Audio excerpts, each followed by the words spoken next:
Come on, yeah. The production professionals power hour, building better shows with skill and power. Live hybrid online too, sharing what the experts do. Hardware, software, tested live, helping every production thrive. Step inside, the future's now. Welcome to the Power Hour.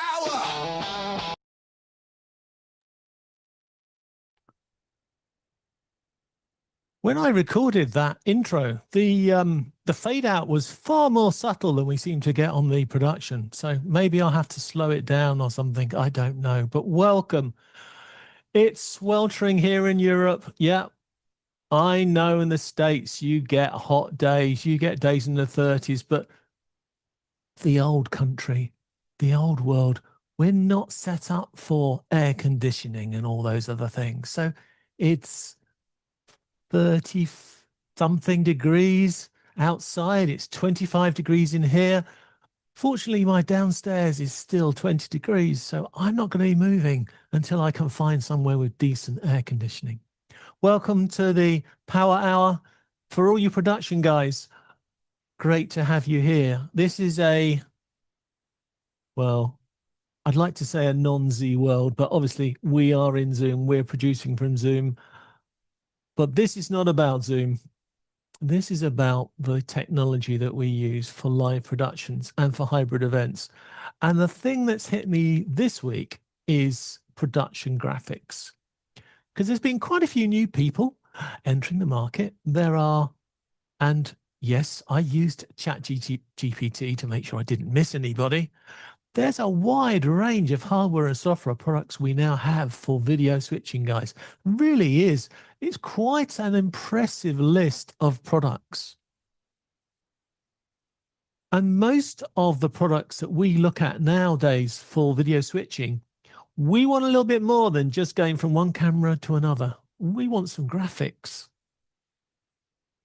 And how can I put this politely? There's been very little change in the last few years. Really, the changes have been very subtle, and actually the things that you can do, you really have to dig down deep into the documents to find out what they are. Traditionally, I say, as in when I joined this great world some, just 7 years ago. So I'm a newbie, and we had something called browser interfaces that we could put inside things like, well, in those days I was using OBS, vMix, a lot of the other products which we could mention today and probably weren't even around in those days. And we could have a browser overlay that would give us the ability to deliver browser graphics. We've still got products that give us browser graphics. There are quite a lot other platforms out there now, but can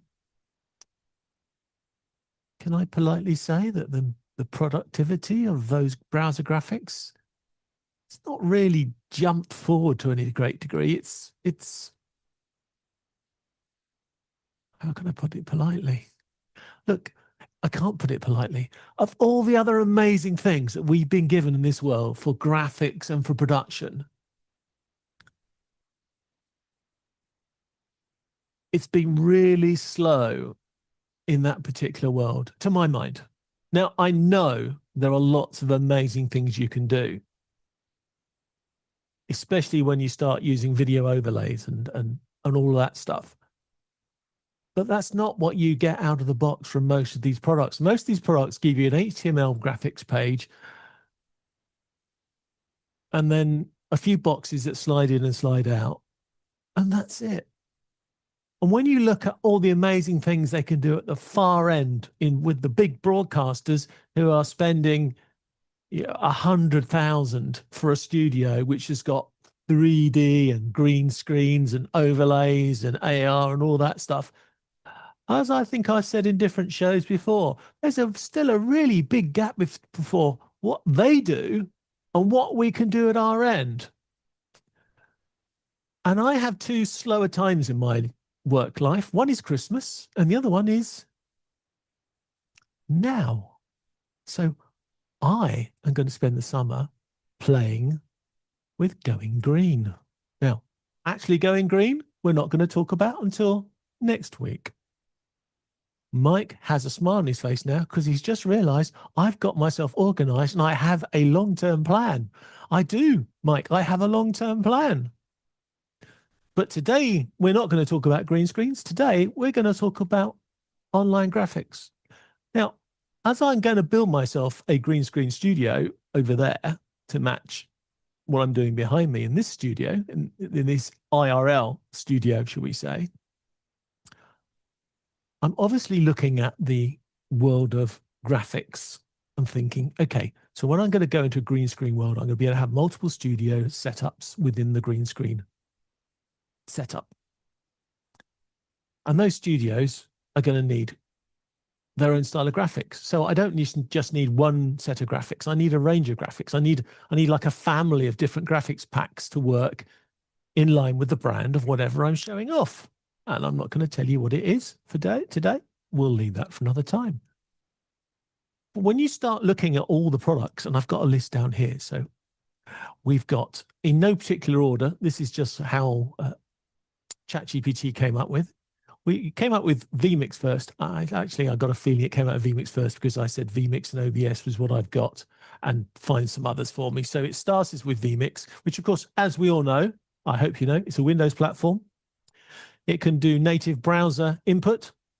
And of course, it's a Windows-based machine product. And also, and I still don't think they do this, but I think because of the way it processes graphics, it's pretty much tied into NVIDIA graphics cards. Mike will come on a little while and correct me on all my mistakes. So I expect he's taking notes in the back. I know he's taking notes. I can see him taking notes in the background. So the next one, it's come up with OBS. Now, we all know OBS. How can I put this politely again? Many people who start on OBS are now leaving it, and many companies are producing products to get you off OBS and get you onto other platforms. They are taking, some of them have cheated and taken OBS as a platform and then just built on it and then eventually converted it into something different. But there are many products out there. OBS, still the one that we talk about, the free one that everybody starts with. It does browser graphics overlays as well. The next one, Wirecast, a product that I did use many years ago, but unfortunately for them, it lost out to OBS because OBS went more the way my brain thought. But Wirecast, again, now this is available, of course, on both platforms, Mac and Windows. And it is, of course, how can we say this? It's a software version of what they produce at a hardware level. Although I do get a little bit annoyed because a lot of these people, their hardware is just basically a Windows machine, broken so that it can only run their software. But they call it a dedicated device. It's dedicated to what they do, so I'll let them get away with that phrase. But Wirecast is the next on my list. And then we get to some Mac products. So we've got Ecamm Live, which allows widgets and HTML overlays in the same way, and Mimo Live, the other product that does that. And then it gets to Livestream Studio. Well, it's missed a few out, hasn't it? There we are. It's missed a few out, and Mike's going to come on and tell us what they are in a second. But of course, there's the other side of the world, the dedicated hardware products. And I mean dedicated hardware, not a Windows box with some software in it locked down to a piece of software. I mean a dedicated box for hardware. In that case, we've got things like Magwell or Magwell, depending which side of the world you come from. We've got Blackmagic Design.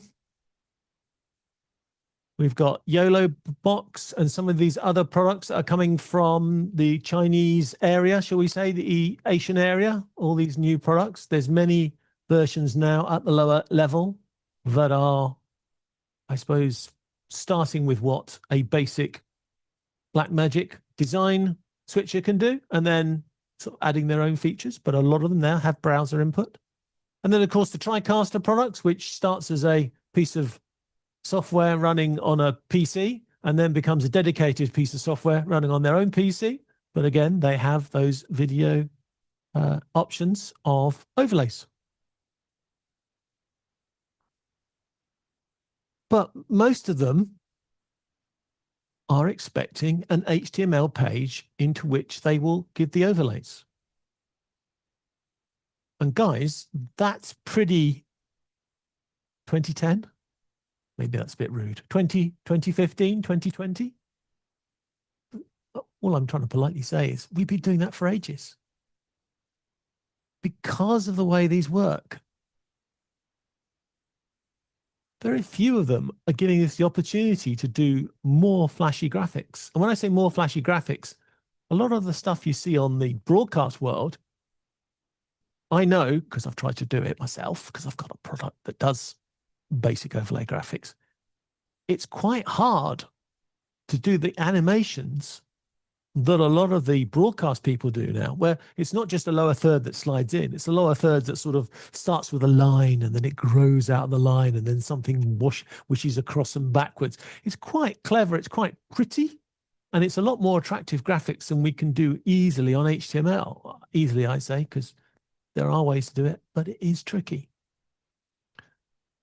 So the only way you're going to do this, if you're going to do this to the higher level, in other words, pre-animated video graphics, is you're going to need a video input. When you look at most of the stacks, shall we say, of building a stack for video output, until you get to the point where you break it into a scene type design, they tend to give you a video source, and then there'll be an upstream and a downstream key. But in most cases, those upstream and downstream keys are pretty much static image generated.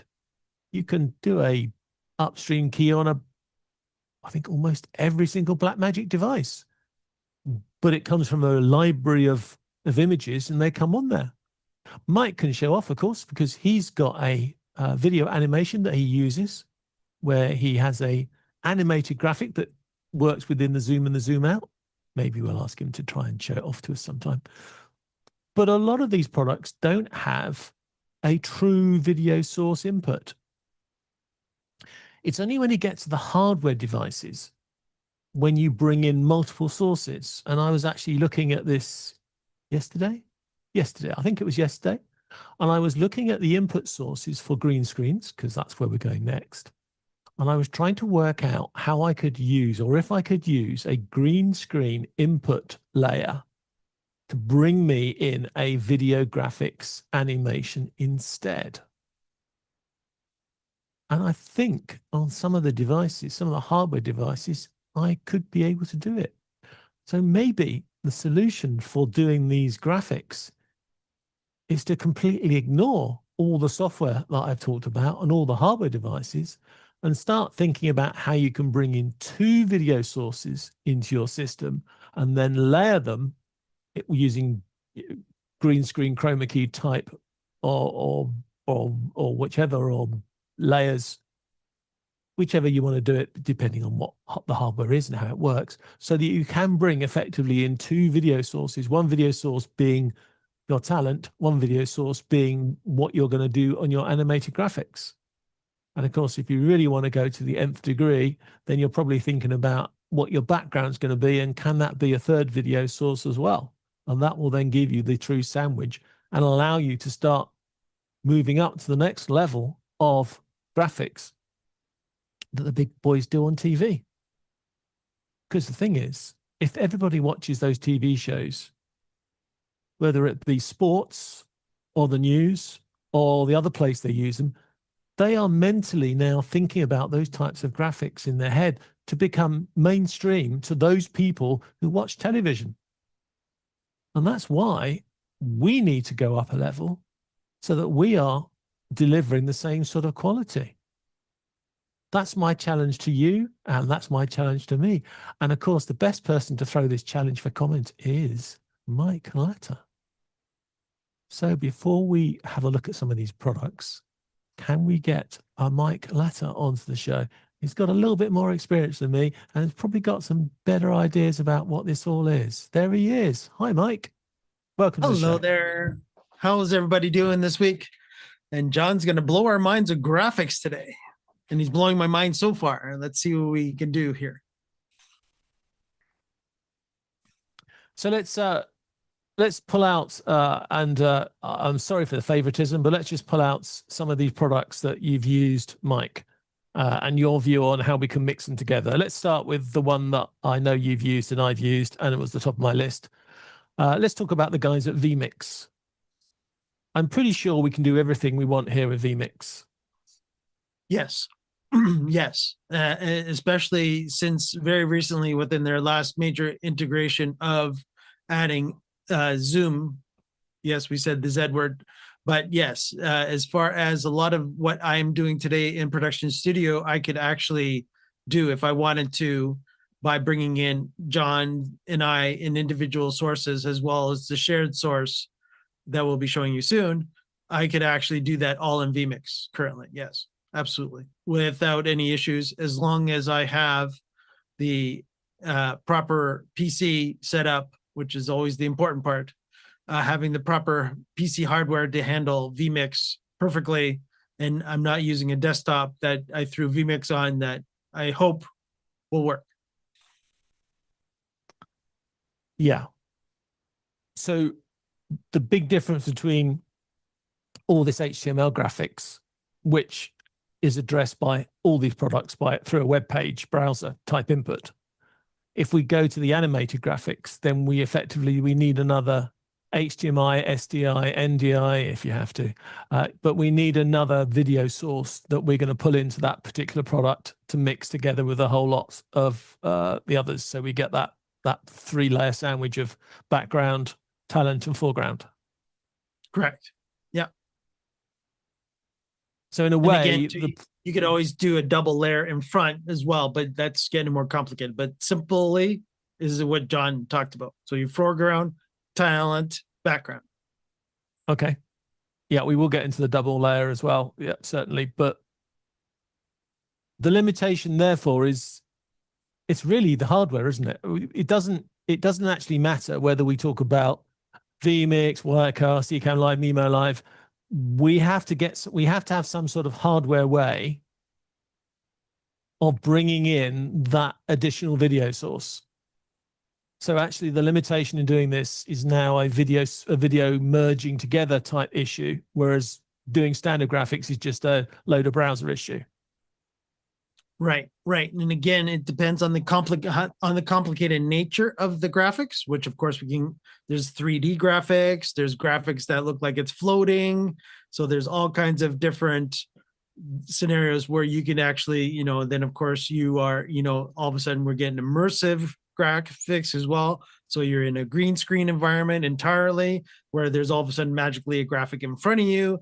And now you have to look at it. You could even think of it of the scenario of a weather person, right? Doing the weather, right? So Yep. That is the simplest version of, they know that they're talking to a green screen, but as far as we're watching at home, that's not even close. And then some of the news stations have really taken that to the nth degree lately in the US that I've seen, that the weather person will actually stand in a full green screened environment. And all of a sudden it looks like they're standing on the world. And all of a sudden has, the actual live cameras showing outside the weather coming in, or they'll actually have animations going this way and that way of here comes the front and this is what we expect it to be, et cetera, just as quick examples. But yeah, so even the basic, weather person in front of the green screen is sort of even morphed into engaging it into bringing that person as if they're physically in the weather, and all of a sudden having it look like it's raining on them, but yet that's actually rain. That's actually a front graphic or an overlay graphic. Is the person's not actually getting wet, but you could actually see the fog coming in, and they would do all kinds of different things. But it's more engaging. More engaging. It is. Yeah. It's actually, they've increased actually their viewership that specific news station that I was talking about. They've increased their viewership because people want to see the cool weather person hanging out in this because they're really taking the graphics to that nth degree. But again, the amount of equipment, as John is talking about, to do all of that and make sure that it moves, because the person is moving in this environment. So the graphic has to move properly through this environment, and it can be done well. Yep. Or it can be done poorly.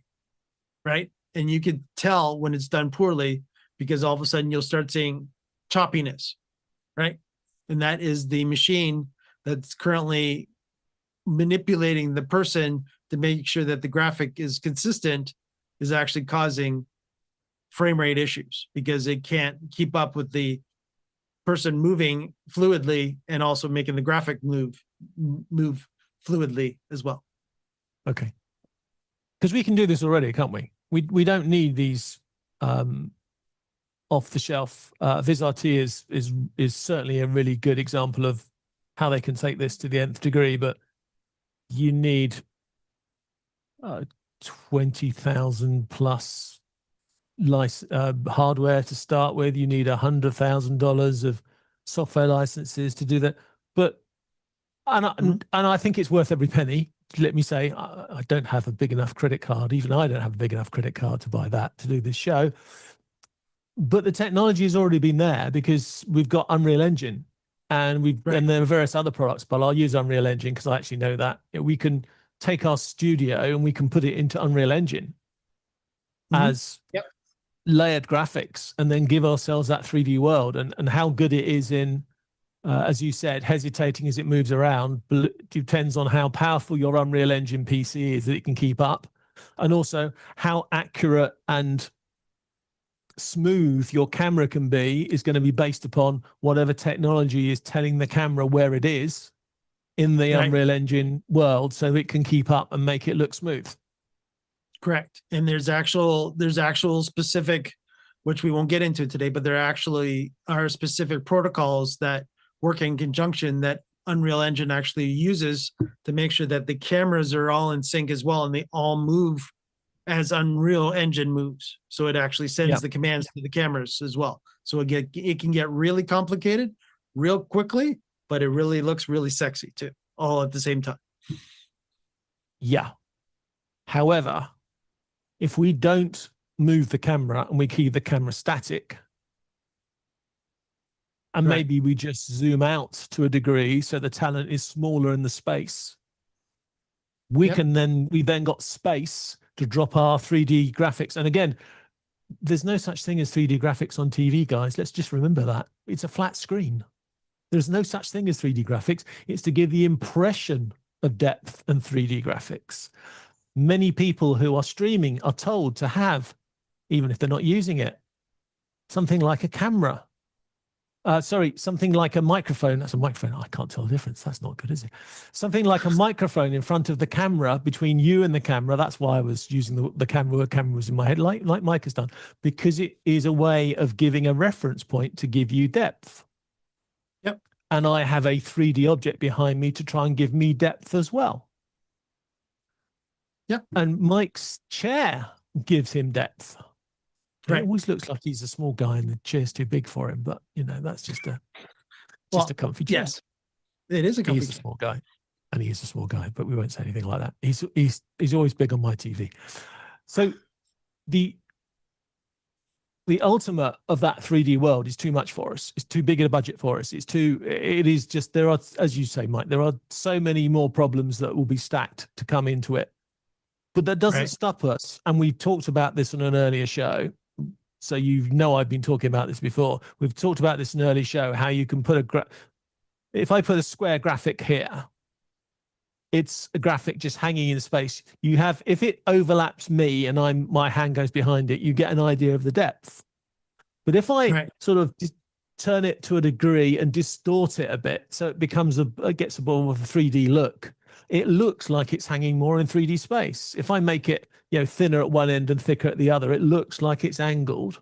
And if you get your graphics right, you can do this and give the impression of depth. So if the talent is standing there, okay, on the big TV shows, they can pan and tilt their cameras around, but you can do this live if you give up if you give up the possibilities and compromise on your cameras being fixed, then you can do it, and you can give this impression of the 3D world that you're in without having to go to that level. But the point of this show is, many of the things we talk about, there always seems to be a really big jump from one level of layout and tech to the next. And I don't think we have to go from where we are now, where we've got we're in a world of scenes where we can have various ones of us sitting here. We got Mike and I here, and Mike's left the background around us as well. So we've got a scene, but there's nothing in this particular product that Mike and I could be at an angle. But if I remember rightly, I think vMix can do that, can't it, Mike? You can bring in an image, a video feed in, and you can then change the X, Y, Z, and you can get it to give that sort of 3D tilt. Correct. Yeah. And again, that's getting into a lot of what they would classify as virtual sets. Yeah. So virtual sets have been around for quite a while, and it's surprising how little we make of them all. We do them very simply. But green screen technology, which we'll get into next week, has also got stuck in a time warp, it seems, as well. But let's talk about that next week, because this is a big subject to cover. And the whole idea of this is to inspire you that we can go to another level of graphics and just make it look more sexy. That's it. I am. What prompted this was actually, this show is actually Mike. It's his fault, so you can blame him, because he brought to my attention that another hardware manufacturer had brought out their own title graphics product. Yep, that was me. Yep, and that was for Roland. Roland Professional AV, yes. Yeah, we've got quite an impressive range of hardware switches. I mean, they're not top of the range, but if you compare them to, they're not a sub $1,000 type company, are they, with their range? Their range is more of the 1,000 to 5,000 sort of range of switches. The sort of professional, semi-professional, would you call them? Yeah, they are not the pro level, so they're not what I would call, they're not broadcast level, but they are definitely the early. They were the ones that actually came out before Blackmagic came out with the A10 Minis. So the A10 Mini line. So now Blackmagic, when they had their hardware, their larger rack mountable switchers, Roland always had their portable switchers. And that's what they've always been known for, as their portable switchers. And then, of course, Blackmagic caught on and went, oh, yeah, I think we should get into this stuff too and do it better. So this is where Blackmagic took their stuff and did it, better, because they were in the video game longer than Roland has been. But when it comes to the actual Roland equipment, the Roland equipment is rock solid, just like the Blackmagic equipment is rock solid. And they actually just came out with a newer version now that actually, if you're familiar with their HD model, they have decided to come up with a 4K HDMI model. So that's where they've now actually brought in the graphics for certain models. And I sent that information over to John, and that's why it inspired John for today's show. But yes, they actually do offer free software, as long as you have their equipment, though, that will work in conjunction with their graphics.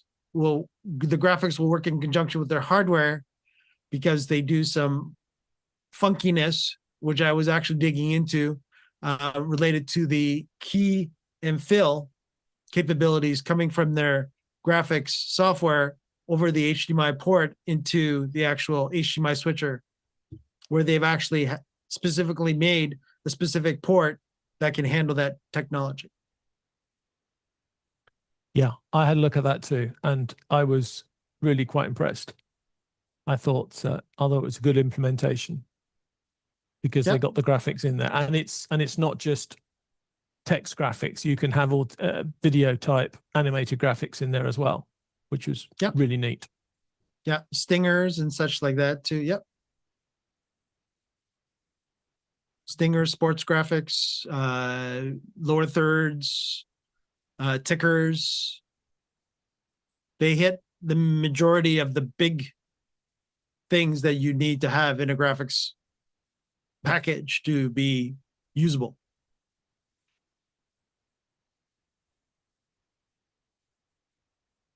So let's try and make sense of this HDMI input for your graphics, because I think a lot of people are not really understanding how you do this, how you can bring in a, well, hopefully most people, let's start with simple graphics. Most people should know that you can have a JPEG or a GIF image and you can put it on a screen and it looks fine. But the problem is there is no background layer. There's no background layer defined in that. And if you want to use one of those, then you have to basically cheat, tell the graphics package that it's a chroma key input, and make the background a really strong green so that the package will then remove the green and give you the transparent layer that you want. Right. However, if you use a PNG graphic can have a transparent layer. Right. And we've got the same issue with video. Mike, you take over. Yeah. And so when it comes to the transparency, it's where you have to know you have your Luma and your Chroma different transparency. So when John gave the green screen or type scenario, that's preferably your chroma key. But again, depending on the type of graphic you have, you could actually do either Chroma or Luma. And again, it really will depend on the majority of your graphics on where it best suits, right? So if it's a more darker type graphic, you might want to go more Luma than Chroma. And if it's a more brighter graphic, you might want to go Chroma versus Luma. So that's where you've got to take into consideration the different graphics that you're going to be using. And then unfortunately, you have to stick with either one technology or the other, because if you're flipping back and forth, then you've got to have a system, hardware, software, whatever, to be able to handle going between a Luma graphic and a chroma key graphic. Okay. And that's what So you're talking going up- about on the video side, John, right? Yeah, Right. that's right. So the next step up, when it gets more complicated again, but also more powerful again, is when you have two feeds. So you have a mask plus the Right. graphics.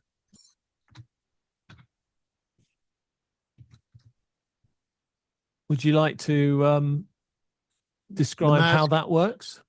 Mask plus the graphics. Okay. Let me see how I can do this at a fairly Okay, well low level.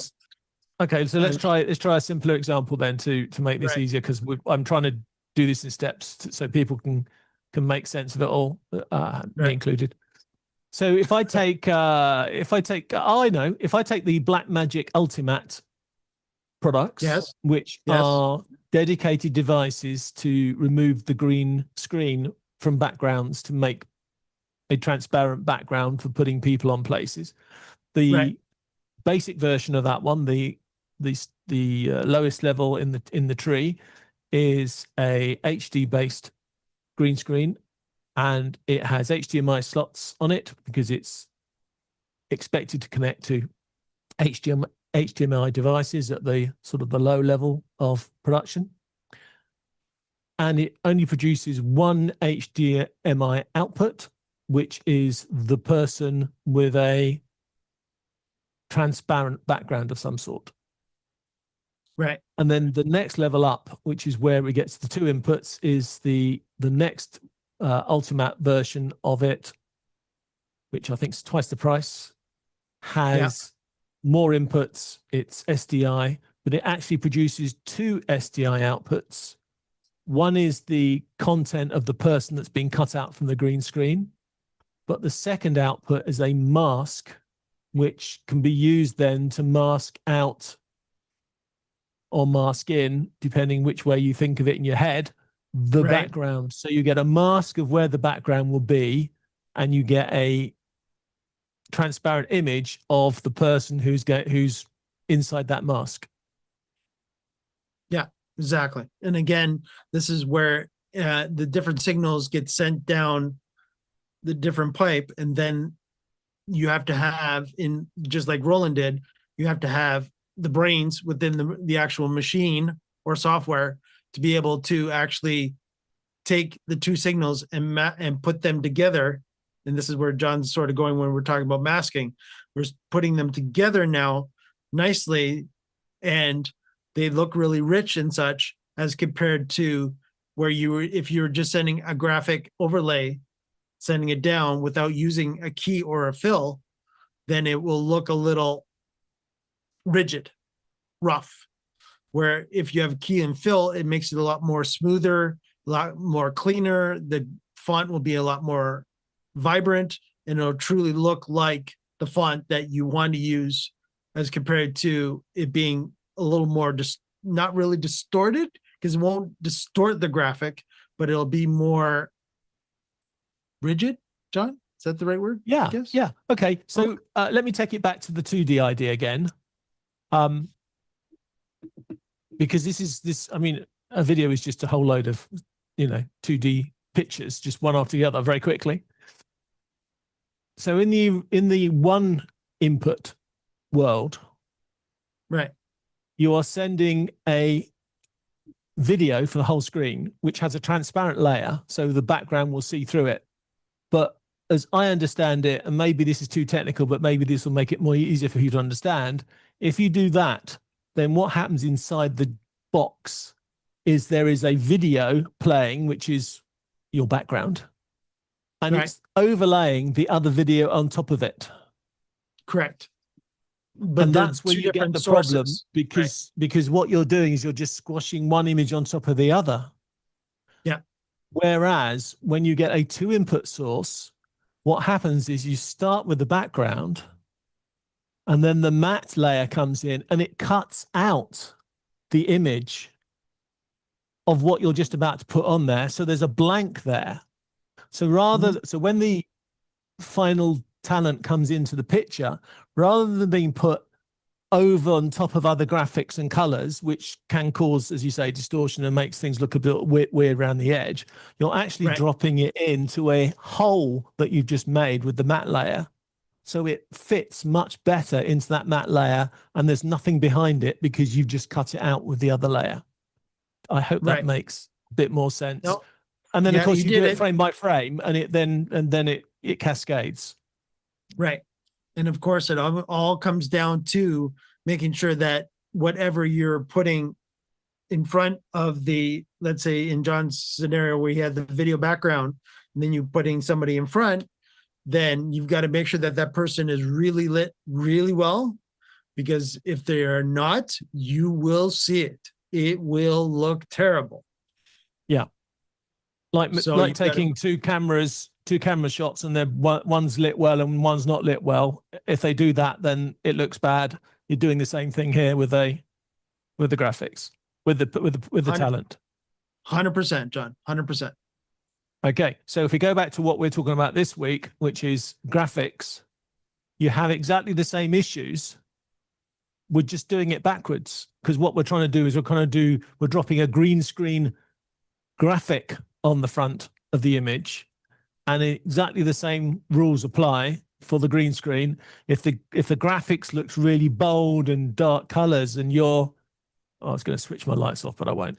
If you're in a dark studio and you're not well lit, Right. then you're going to look poor when those graphics appear on the screen. 100%. 100%. So we've all been trying to teach everybody to make you look good compared to your background, But if you're going to add graphics, you're going to have to look good compared to your graphics as well as your background. All three are going to need to have some sort of context. They're going to need to have some sort of branding rules, because you want to choose the right colors. I don't know if anyone ever notices, but Mike and I do tend to set to primary colors. We're either wearing black, blue, or red. Yeah. I can't remember us ever being in any other colors but black, blue, or red. And when they are pretty strong colors, and they're not muted. Right. Yeah. Yeah. The only other color that I'll do on occasion, because again, I've got to take into consideration my chair, right? Yep, so I've got my that's true. background, which is already blue. So I've got my chair that's gray. So if I'm gray, then I'm going to mold into my chair. Because I'm going to start disappearing now, as far as video is concerned. So I've got to stay away from this gray. Can I go a lighter shade of this gray? Yes. Can I go a brighter shade of this gray? Yes. But again, if I'm going to start using green screens too, now I have to stay away from anything in the chroma family of green. Yep. Right? Because as soon as you get close, all of a sudden now I might have that, but all of a sudden my background will come on my belly if I'm standing up as a weather person, as an example. And I've seen it, unfortunately, that the weather person decided that, oops, they were going to wear something greenish. And the chroma key went, oops, that's green. Yeah. When I was researching this, I saw a great prank done on a weatherman where one of the other presenters dressed up in a full green screen. I don't know what you call it, but anyhow, they had a full green screen costume on. And then while he was doing the weather, they were walking across him and around him and putting their hands across him and things like that. And of course, when we were watching the weather, we couldn't see because she was green screen. So she was invisible. But of course, when she puts her hand in front of him, he becomes invisible. And the background of the weather would then appear across his body. Right. Because again, the technology is not smart enough to understand that it says, okay, you've told me everything this color, and it doesn't have to be 100% chroma key green, especially depending on the equipment you have. If we take the Blackmagic as an example, when you actually tell it, you could actually say, I want this green right now. Yep. And John will show you in a minute what we're talking about. But when it comes to, I want this green, so I'm going to eyedrop this green because it might not be 100% proper chroma key.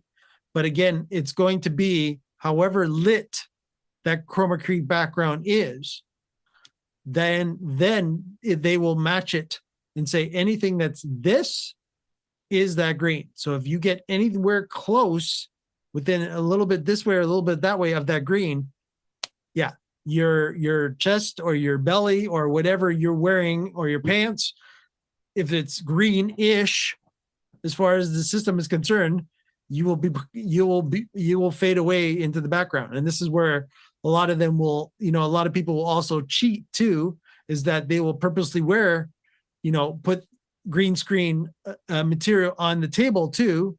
Why? So you can now actually mask the table as part of your virtual set. So now it could also be green screen too, so that it looks like you're actually then sitting at a proper desk. So there's all kinds of little green screen tips when it comes to that. But yeah, when it comes to graphics, yes, as far as, and again too, if you're switching cameras, that's a whole other ball game here too. Because the assumption is that you have one main camera like John and I are on right now.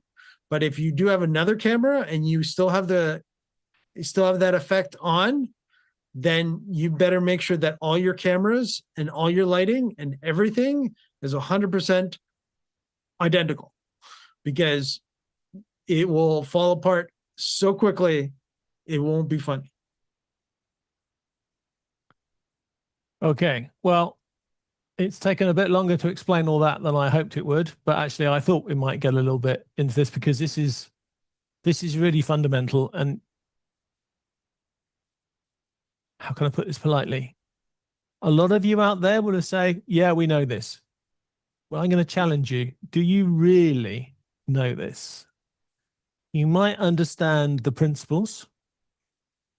And that's where I live at the moment. I understand the principles. But as soon as I started playing with this technology, I realized I only know the principles. And actually, when you start doing things in practice, it's not as easy as you think it is. Once you've done it and you've got a process, yeah, I can see how it's all going to work for all of us. But actually, if you understand the theory, but you've not practiced the practice, this is a tricky world to be in. And I will use the product we're using now just to show you how silly things can get so quickly. Because if I go to the appearance and virtual backgrounds on this particular product, can I pop it out? No, I probably can't pop it out. Let's see how silly I can make my world straight away. Yeah. Now I look okay-ish. However, this is not a green screen. Right. This is an AI screen.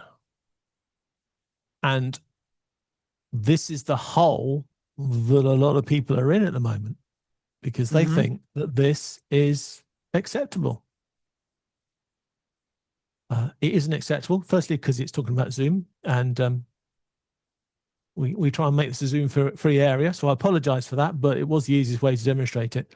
There are lots, and I'm demonstrating this because whether you're on Zoom, Teams, or other things, there are lots of people who think that I have fantastic now green screen background. I don't have a green screen, and it's using an AI to decide where the color is and where I am. And maybe I should bring my famous chair with the lattice background, which can't tell the difference either when things are happening. This is what we need to compete with, Mike, isn't it? The people that think that they can just click a button on, and it's not just on Zoom, it's on probably all the products we've talked about. I can't think of one that isn't. All the software products we've talked about, certainly, you can click on a button and you can choose a color and it will try and then green screen it out. And then my hands, this is quite a powerful, this is a Mac Mini. This is quite a powerful Mac Mini. So I haven't got the extent to some people, but I've seen people who have, you know, they just lose fingers as soon as they do this because they've only got a base level laptop, and the laptop graphics card is trying to produce this video signal and it's trying to do the graphics and see where the graphics are. And it's not a good professional look to my mind when people do these presentations and they have really bad graphics. I mean, this is probably a good example of a bad graphic because there's just too much going on. This is where we play with, and of course, if I turn on the green screen, then it just gets silly because now it's trying to find a green screen for me. That's right. So now it thinks your glasses are green. It thinks your beard has a little bit of green in it. It thinks all kinds of wonderful things. Yeah, absolutely. And John, too, what the other caveat in this too, and I don't know if you're going down this road or not, is over usage of graphics. All of a sudden, I have to have, you can do that. John, you got an example of that one?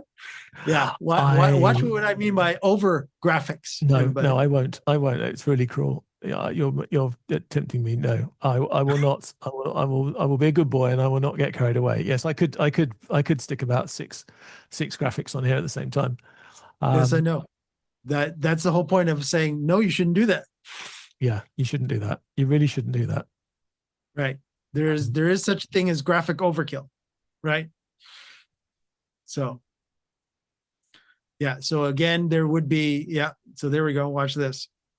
There you go, John. Go for it. Yeah.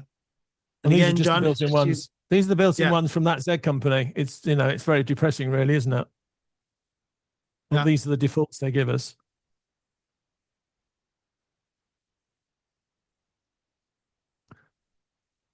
Yes, you are in a Zoom window. But you can see even that one graphic that John had up there that had it all in the different corners. That's where you got to be careful too. Yeah, good dog. Yeah, good doggy. Yeah. But yeah, so when it comes to over graphics, that is where all of a sudden everybody finds the new toy of a graphic. Oh no, I can make graphics. And now all of a sudden I'm having a graphic here, there, here, there, here, there, here. And it gets to the point where your head is barely showing through a graphic. That doesn't look very professional. You know, that is the gaming world, right? If you want to be a gamer and have your graphics all over the place because you're in a video game, that's a different story. If you're professionally doing it where you're being interviewed by the top television channels around the world, chances are you want to leave the graphics, A, first of all, to them and not have any of your own graphics. But B, if they do allow you to have your own graphics, at most I would have maybe a logo at the top, you know, maybe a lower third of my name, but maybe instead of maybe the lower graphic in the lower third might have my logo in it as well. But beyond that, no, because now you are breaking the brand of the television station, as an example, when I'm talking about being interviewed by your local TV channel or even a nationwide based situation. And I've seen all kinds of wonderful things too. And John's right. Not only is it in the Z, T, or W world, but we're also talking about too, that this could easily be done on any webcam software where they actually have a lot of this capability too, that automatically you don't even have to rely on the Z, T, and W software to do this for you. You could actually do it within the actual webcam software that happens to be on your PC, Mac, et cetera, et cetera, et cetera, that will actually do a lot of this stuff in the background too. But again, this is where you got to be careful, because now if you're doing it at that level, which John and I've talked about this before, when we were talking about audio, now you've got the different layers. Now you've got, if the webcam software is dealing with your background, great. But don't put on Zoom's background because you've already got the webcam background on. You can't have a background over top of the background because it'll just look horrible, because they'll be both fighting each other, right? Just like audio will fight each other. If you have this effect on here, and then all of a sudden you add that effect over there down the chain while you're adding the double audio effect, same thing with video. You're adding the W video effect when it comes to the graphics as well. That's great. So my takeaway for you is this. Graphics that have been around for ages, and I'm really quite depressed how little they've developed, unless you get ridiculous. But my challenge to you is maybe you need to find a better way than just a simple lower third graphic, something that's a little bit more impressive. As Mike said, you don't want dozens of these. You only need a lower third name for all the people. Maybe you want something to float up here or float up there for, you know, a list of social media contacts that just appears for 20 seconds towards the end of a presentation. But there are lots more opportunities to do better graphics, and a few underlined better graphics can really take a presentation to another level, look better, easier to follow, look more professional. But it's a few quality graphics that are going to make it, not a lot more coming along just for the sake of it. And yes, we're not having a go at Roland, because the Roland system, you can bring in animated video style graphics. So it is a good implementation. Sneaky the way they've implemented it, but it is a good implementation. And I think that's where we all need to go. Either go and buy Roland, or we find a way within your existing setup that you can do quality animated graphics, because lower thirds just don't cut it anymore.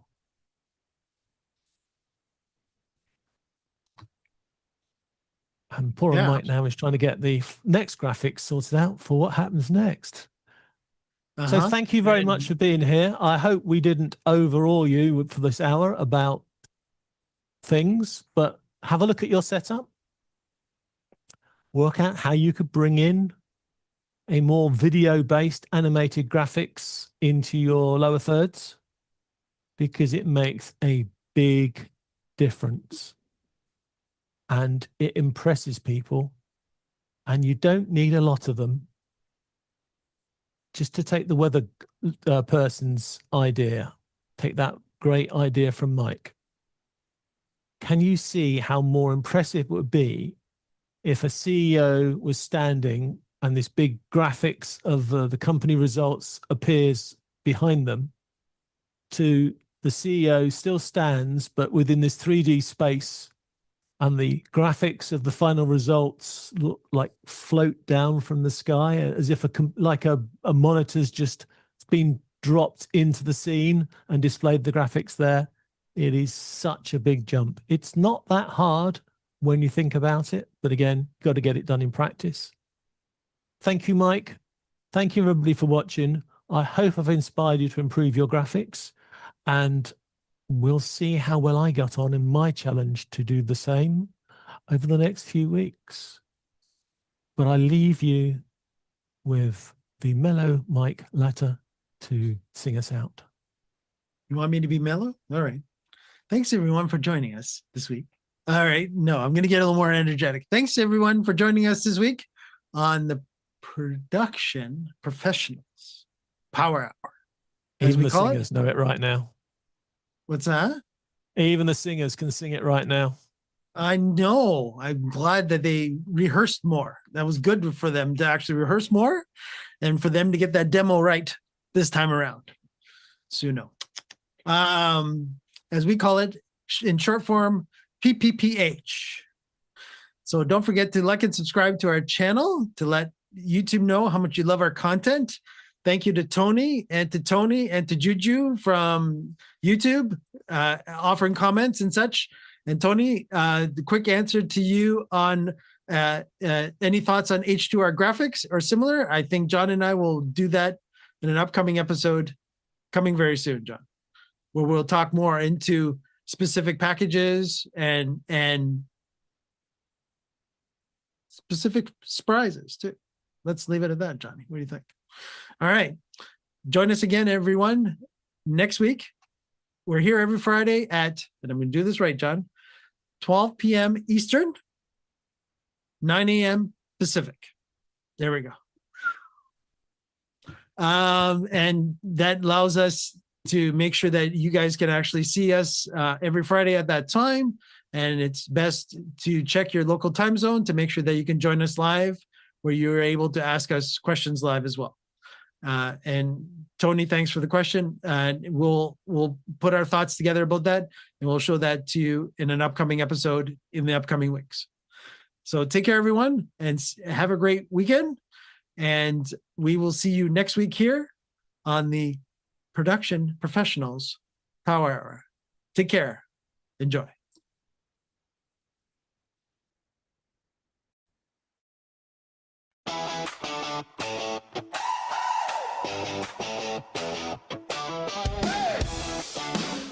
Come on, yeah.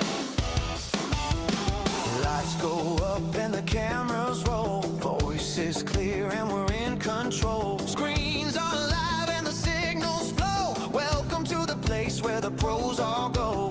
Talking gear and the tools we trust. What works well and what gathers dust. From the studio floor to the online stage, we bring the knowledge page by page. Live or hybrid, in room or remote.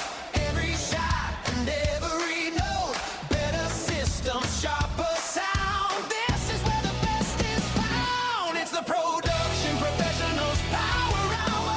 Building better shows with skill and power. Live hybrid, online too. Sharing what the experts do. Hardware, software, tested live. Helping every production thrive. Step inside, the future's now. Welcome to the Power Hour.